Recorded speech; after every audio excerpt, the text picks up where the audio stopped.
Bismillahirrahmanirrahim. Now we are going to discuss the lecture number 4, polar coordinate. In this lecture, we will provide the information about the changing to a Cartesian to polar coordinate system. Lecture के start होने से पहले जो भी मेरी इस video पर नए आए हैं चैनल को सब्सक्राइब कर दें ताकि हर आने वाली इन्फॉर्मेशन की वीडियो जो है जिसमें मुकम्मल हैंडआउट्स के बारे में इन्फॉर्मेशन दी जाए आपको मिल सके। तो वीडियो अच्छी लगे लाइक कीजिएगा और अपनी राय का इजहार कमेंट में लाजमी दीजिएगा। तो हम यहाँ पे सबसे पहले तो जानते हैं कि पोलर कोऑर्डिनेट सिस्टम होते क्या हैं। पोलर कोऑर्डिनेट सिस्टम हमारे पास इस तरह से होते हैं कि हमने अभी तक तो यही पढ़ा था कि अगर हमारे पास एक ये कोऑर्डिनेट सिस्टम हो जिसमें एक एक्स एक्सिस होता है और एक वाई एक्सिस होता है, ठीक है। इसके अलावा हम जब भी कोई एक पॉइंट पी लेते होते हैं तो हम उसका बता रहे होते हैं कि एक्स एक्सिस के अलावा कितनी वैल्यू है। फ़र्ज़ करें यहाँ पे 4 है और वाई के अलावा फ़र्ज़ करें 5 है, तो या 8 है, जितनी भी हैं, ठीक है। तो इसका मतलब ये होता था कि हम एक्स और वाई की वैल्यूज़ को मेंशन करके वो पॉइंट का बता देते हैं कि ये एक्स पे इतना है और वाई पे इतना है। इसे बोलते हैं कार्टेशियन कंपोनेंट। इसे क्या बोलते हैं? कार्टेशियन। अब इसमें पोलर क्या होता है? पोलर ये होता है आपके पास कि आपने उस पॉइंट को जिस पे आपने एक्स और वाई की वैल्यू को मेंशन करके बता दिया है कि ये यहाँ पे है, अगर आप इसको अब कार्टेशियन यानी एक्स और वाई की वैल्यू से हट के आप उसका क्या बताएं, आप उसका ये वाला रेडियस बता दें, ठीक है, और फिर आप उसमें बनने वाला एंगल थीटा बता दें, ठीक है। पोलर कोऑर्डिनेट क्या होते हैं? जिसमें आप उस चीज़ का रेडियस बताएं और उससे का बनने वाला एंगल थीटा बता दें, तो वो आपके पास क्या होते हैं? वो आपके पास होते हैं उसके रेडियस, ठीक है। तो फिर उसके बाद अगर हम बात करें कि अब हमारे पास पोलर कोऑर्डिनेट सिस्टम को के जब भी हम इसमें चेंजिंग कैसे लेके आएंगे, अभी हम इसको डिटेल से पढ़ेंगे यहाँ पे। तो उसने भी यहाँ पे ये लिखा है कि अगर हमने किसी भी किस्म का टू में हमारे पास परपेंडिकुलर लाइंस हो या कुछ भी हो, तो उसके अंदर जैसे कि उसने डायग्राम में बताया हुआ है कि आर वाउ थीटा जो है ये पोलर कोऑर्डिनेट के पॉइंट हैं, ठीक है। तो कंजर्वेशन फार्मूला क्या है पोलर टू कार्टेशियन का, ये मैं आपको बताने ही वाला हूँ कि एक्स वाई पॉइंट और पी आर वाउ थीटा, ठीक है। नज़र आ रहा है आपको? उसने भी यहाँ पे यही मेंशन किया हुआ है कि ये जो एक्स वाई ये आपके पॉइंट बता रहे हैं कि आप इस पॉइंट पे लाई कर रहे हैं, और आर और थीटा बता रहे हैं कि इस पॉइंट पर आपका रेडियस क्या है और आप कितने एंगल से यहाँ पर मौजूद हैं, ठीक है। तो यहाँ पे अगर हम इसे चलें नेक्स्ट चलते जाएं तो हम आर को कैसे फाइंड करेंगे, इंटर कंजर्वेशन कैसे होगी। याद हो आपने हाइपोथेसिस में फार्मूला पढ़ा था कि आपका जो बेस का स्क्वायर प्लस अमूद का जो आपके पास परपेंडिकुलर का स्क्वायर होता है वो इज इक्वल टू होता है हाइपोटेन्यूज के स्क्वायर के। तो x square plus y square से आप क्या कर सकते हैं? आर का स्क्वायर फाइंड आउट कर सकते हैं, ठीक है। इस फार्मूला से आप यहाँ से आर इजीली फाइंड करके बता सकते हैं। फिर जब आपको एक्स और वाई का पता होगा तो आप वाई ओवर एक्स यानी कि दोनों को डिवाइड करके टैन थीटा और फिर टैन इन्वर्स करके थीटा भी बता सकते हैं। यानी आप एक्स वाई के पॉइंट से इजीली आर और थीटा में जा सकते हैं।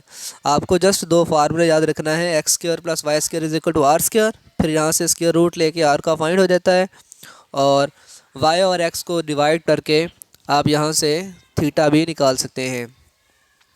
इसके अलावा हमारे पास अगर 3 डिमेंशन आ जाता है, यानी कि अगर डिमेंशन ही 3 आ जाती हैं, एक्स और वाई से हट के ज़्यादा पॉइंट आ जाते हैं, फिर हम उनका किस तरह से फाइंड आउट करेंगे, फिर हम उनको पोलर में किस तरह से बताएंगे।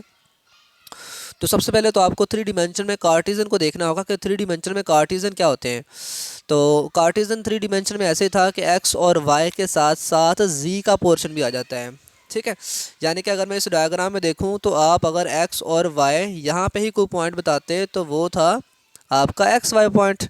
अब आपने क्या किया है, ऊपर को भी बताना है, यानी कि सिर्फ ज़मीन पे ही चीज़ नहीं पड़ी बल्कि ऊपर तक आ रही है, ठीक है ना। ऊपर तक आने का मकसद है कि वो आपके पास एक सफ़ियर चीज़ टाइप चीज़ है यहाँ पे, ठीक है, जिसमें जी का पोर्शन भी शामिल होगा, जी के बारे में भी बताया जाएगा। तो जिसमें मोर देन 2 आ जाते हैं ना आपके पास कोऑर्डिनेट, वो हमारे पास उनके लिए हमारे पास क्या सिस्टम है, जैसा कि उसके लिए हमारे पास यहाँ पे देख लें फिर क्या आएगा कि हमने करना कुछ यूँ होता है कि आपका सबसे पहले आपने रेडियस तो आर और थीटा तो निकालते ही थे ना, पिछले केसेस में भी हमने आर और थीटा को निकालना सीख लिया है कि आर जो होता है वो आपके पास एक्स स्क्वायर वाई स्क्वायर, और अगर वैल्यू 3 होगी तो आपने आर कैसे निकालना है मैं यहाँ पे बता देता हूँ। आपने एक्स का स्क्वायर प्लस वाई का स्क्वायर प्लस जी का स्क्वायर, यानी कि तीनों ही पॉइंट्स के स्क्वायर लेके ऐड करना है और फिर उसका स्क्वायर रूट लेना है, तो देन आपके पास आर जो है वो फाइंड हो जाएगा। अब थीटा किसकी मदद से निकालेंगे, ऐसे ही ना वो तो था वाई और एक्स को डिवाइड करते थे, अब इसमें जी को कैसे फाइंड आउट करेंगे। तो इससे पहले तो आपको पता हो कि आपने फाइंड क्यों कुछ करना है, आपका जी तो जी रहता है। बात सुनने ज़रा गौर से, जब आप पोलर में सिलेंड्रिकल कोऑर्डिनेट के बारे में बात करते हैं ना, तो देन आपके पास जो आपका जी वाला पोर्शन है वो जी ही रहता है, आप उसे नहीं फाइंड करते, यानी कि जो कार्टेशियन में था जी आपका वही आपका यहाँ पे जी रहेगा, वो चेंज नहीं होगा। लेकिन आर और थीटा आपने कैसे निकालना है ये मैं आप लोगों को ऑलरेडी बता भी चुका हूँ कि आपने किस तरह से निकालना होता है। सिलेंड्रिकल चीज़ के बारे में बता रहा हूँ, सिलेंड्रिकल सिलेंड्रिकल चीज़ क्या होती है जिसमें ऐसा नहीं होता जैसा कि आपके पास जितने भी सिलेंडर हों सीधे से हों, स्क्वायर टाइप चीज़ हों जिसकी मतलब कि कोई ऐसे शेप ऐसे ना हो, जैसा कि यहाँ पे ये देख सकते हैं ये आपके पास क्या है, एक सिलेंडर है, ठीक है। और ये जो नीचे आप डायग्राम देख रहे हैं ये आपके पास एक स्फीयरिकल है, यानी कि किसी सर्कल का टूटा हुआ हिस्सा जो होता है ना उसे स्फीयरिकल का नाम दे देते हैं। उसमें आप मेंशन करते होते हैं फाई के नाम से जी वाला पोर्शन, और आपका जो आर होता है वो आपका रॉ बन जाता है, बाकी थीटा वही रहता है, लेकिन जो जी होता है उसे हम फाई के हिसाब से देखते हैं, यानी कि उसका भी एंगल फाइंड आउट किया जाता है। तो जहाँ से कि ये कंक्लूजन निकलता है कि आप सिलेंड्रिकल चीज़ जो होती है ना उसका एंगल नहीं निकालते, वो जी का जी रहता है। जो स्फेरिकल चीज़ टाइप चीज़ होती है ना उसमें आपका जो रेडियस है वो नहीं बल्कि क्या चीज़ मेंशन की जाती है उसमें आपका मतलब कि वो रॉ से करते हैं लेकिन होता वो रेडियस ही है, ठीक है। और जो थीटा होता है वो आपने वैसे ही निकालना है जिस तरह आपने सिलेंडर में निकाला था, और जो जी है वो अब आपका चेंज हो जाता है फाई के अंदर, ठीक है।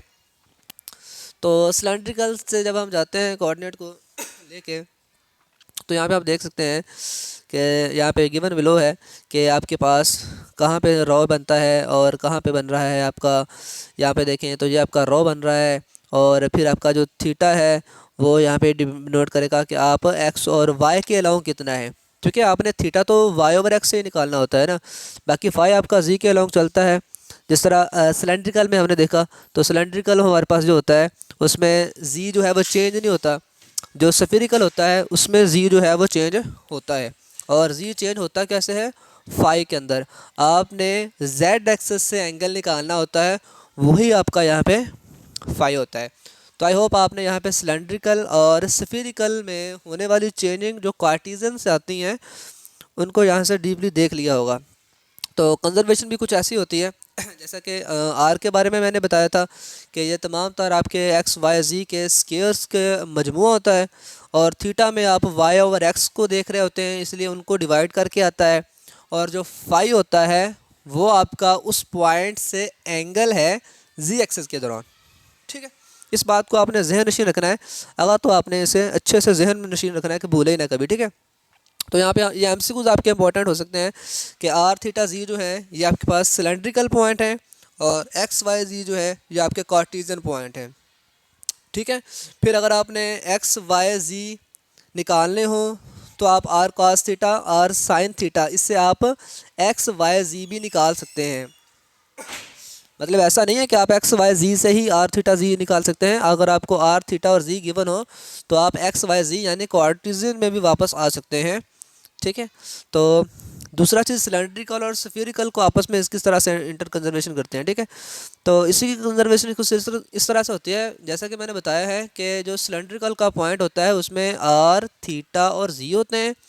आर आपका एक्स वाई जी के स्क्वायर से निकाला जाएगा, थीटा आपका वाई ओवर एक्स की डिवाइडिंग से निकाला जाएगा, जो फाई होगा वो आपका उस पॉइंट का जी के साथ एंगल देखा जाता होता है, ठीक है ना। और जो थीटा है वो वाई और एक्स को डिवाइड करके निकाला जाता है। ठीक है। तो आई होप आप समझ गए होंगे। तो मैं थोड़ा सा यहाँ पे ना लिख के समझा देता हूँ आप लोगों को, कि बल्कि यहाँ पे ये डायग्राम बनी हुई है, हम इसी डायग्राम के ऊपर जो है वो मुकम्मल बता देते हैं। देखें, ये आपका एक्स है, ये आपका वाई है, ये आपका जी है। ठीक हो गया। और एक्स और वाई इन दोनों को डिवाइड करके क्या मिलता है, टेन थीटा, और टेन इनवर्स करके आपको थीटा मिल जाएगा। पहली बात होगी, मैंने थीटा बता दिया। रॉ क्या होती है, रॉ तो आपका रेडियस ही है। ठीक है। तो रॉ को कैसे बताएंगे, तो ये किस किस चीज़ के लिए मैं बता रहा हूँ, ये बता रहा हूँ कि अगर आपने सिलेंड्रिकल से स्फेरिकल में जाना हो तो, ठीक है, सिलेंड्रिकल से स्फेरिकल में जाना हो तो यहाँ पे देखें, जो आपके पास हाँ जी, किस चीज़ के बारे में बताने लगा हूँ अब मैं। हाँ जी, ये जो आपके पास रॉ होती है, रॉ हमारे पास क्या है, ये आपका मैंने कहा था रेडियस होता है। ठीक है। फिर उसके बाद ये जो मैंने फाई का बताया था, तो फाई आपके पास ये जो जी एक्सेस है ना, इसके साथ उसका बनने वाला एंगल है। यानी थीटा वाई ओवर एक्स को डिवाइड करके टेन थीटा निकलता है, वहाँ से थीटा निकालना है। और जो फाई होता है वो आपका जी एक्सिस के साथ जिस पॉइंट के बारे में बात की जा रही है ना, जिस पॉइंट को देख के स्फीयर बनाया जा रहा है, उस पॉइंट से जी के साथ बनने वाला जो एंगल होता है वो हमारे पास क्या है, फाई। इसे मैंने फाई का नाम दिया है। ठीक है। तो आर और थीटा और जी ये तो आपको पता ही है, आर कैसे है, थीटा भी ऑलरेडी डिस्कस हो चुका है, और जी तो आपकी जस्ट वैल्यू है ना, कि कितनी वैल्यू है उसमें। ठीक है। तो नेक्स्ट अगर हम यहाँ पे देखें, इनकी आपस में कंजर्वेशन के आपने अगर उनसे जाना हो, मतलब कि आपने स्फेरिकल से सिलेंड्रिकल में आना हो, यानी आर थीटा और जी निकालना हो, तो आपको rho sine theta, rho cos theta, ये आपके आर और जी के लिए है। But theta don't change. ठीक है, उसे चेंज नहीं कर सकते आप, क्योंकि थीटा तो थीटा रहता है दोनों के लिए। चेंज होता है रॉ, रॉ चेंज हो जाता है आपका आर में, और थीटा चेंज हो जाता है, फाई चेंज हो जाता है आपका जी में। ठीक है। तो इनकी प्रैक्टिस करनी है आपने जितनी हो सके। ये बहुत इंपॉर्टेंट एमसीक्यूज़ हैं सारे के सारे, के क्वेश्चन इस तरह से पूछा जाता है कि सिलेंड्रिकल टू स्फेरिकल के पॉइंट बताएं, या स्फेरिकल टू सिलेंड्रिकल के पॉइंट, कार्टेशियन से स्फेरिकल या स्फेरिकल से कार्टेशियन, कार्टेशियन से सिलेंड्रिकल, ऐसे जो है वो पॉइंट मेंशन किए जाते हैं कि उसमें थीटा जो है, थीटे की जगह पे क्या आएगा। ज़रूरी नहीं है वो सारे पूछते हैं, कोई एक पॉइंट पूछ लेते होते हैं कि इसकी जगह पे क्या आएगा, अगर आप कार्टेशियन से सिलेंड्रिकल में जाते हैं तो ये आपने अच्छे से प्रैक्टिस कर लेनी है। और डायग्राम बना के अगर बनाए करेंगे प्रैक्टिस, तो फिर तो आपको कभी भूलेंगे ही नहीं। ठीक है। इस डायग्राम को आपने अच्छे से एक दफ़ा हाथ से बना के देख लेना है। ठीक है। देन आपने यहाँ पे देख लें, अब उसने यहाँ पे क्या है, रेक्टेंगुलर को स्फेरिकल में चेंज करने का भी बता दिया है, कि आप दोबारा से स्फेरिकल से अपनी ओरिजिनल पोजीशन, जिसे आप कोऑर्डिनेट के नाम से जानते हैं, रेक्टेंगुलर के नाम से जानते हैं, रिवर्स भी आप आ सकते हैं अकॉर्डिंग टू दिस फार्मूला। ठीक है।